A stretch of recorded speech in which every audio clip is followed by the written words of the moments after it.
През 1970 той прелетял океана и спрял в Балтимор. Тук вече го чакала славата на българските хирурзи на ръката.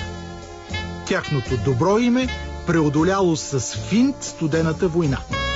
Стартът бил силен, доктор Георги Лазаров започнал да лекува американци. Веднъж след катастрофа довели 25-годишно момиче с ръка отрязана до мишницата. Повикаха ми за около 3,5 часа, приших обратно ръката и ръката оживя. Това момиче нямаше абсолютно никаква застраховка. Тя започна да функционира и единственото нещо, което ме награди, така да се каже, е едно медальончево, на което пише доктор Лазар. И това си го нося на моите ключови. Това е от кетито. 90% от ръцете, които присаждал, се хващали. Успял с труд, морал и вяра в Бог и медицината. Станал опора за българската общност. Сутрин си записвал задачите, вечер теглил чертата. Всичко това, което успях да го направя в моята професия, благодарение на моите знания и способности, а не благодарение на връзки.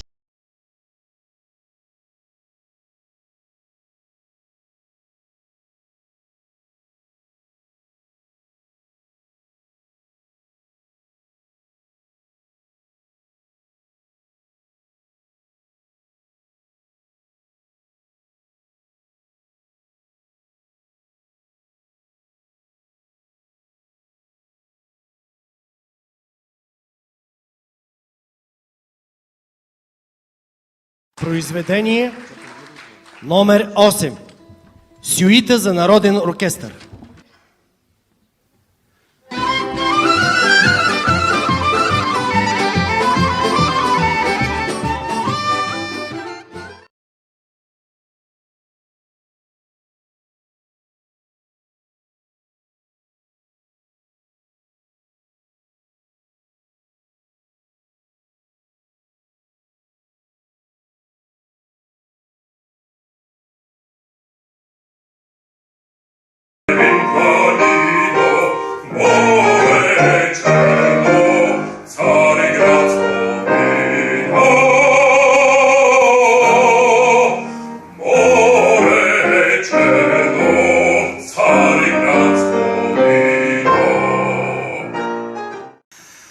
За мен доктор Лазаров винаги е бил и ще си остане нашия ангел на музиката. Преди 5 години той закупи роял и ни помогна да основем Българското музикално дружество. От тогава до днес дружеството е организирало повече от 35 концерта с участието на повече от 200 изпълнители от държави като България, Американските щати, Съединените американски щати, Португалия, Испания, Италия, Канада, Австралия и Аржентина.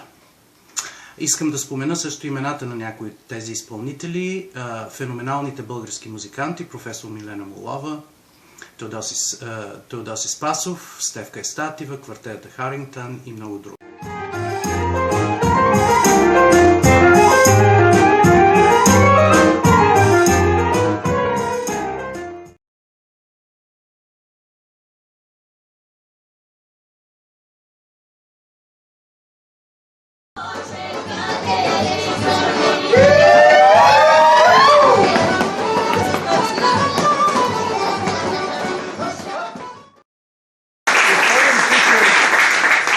Събрали тук да ви кажа, че това е част от българската културна седмица в Вашингтон. Започнахме с събора на трети, тази вечер е концерта, утре вече е отворената легация, а в неделя, в 5 часа ще освещаваме Българска православна църква в Балтимор.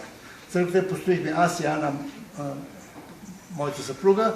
Църквата е малка, колкото тази зала, обаче в български стил, с червени и бели тухли, с червени кермиди и чудесен сценопис от прочутия Ставро Калинов.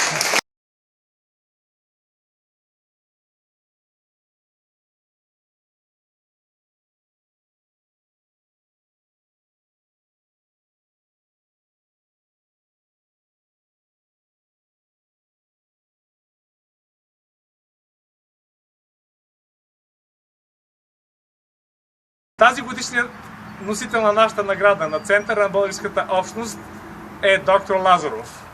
И от тук, от вратите, красивите врати, двери на храма, който построи, искам да го поздравя и да му кажа, че наградата се връчва за неговия принос за запазване на нашата култура, традиции и вяра.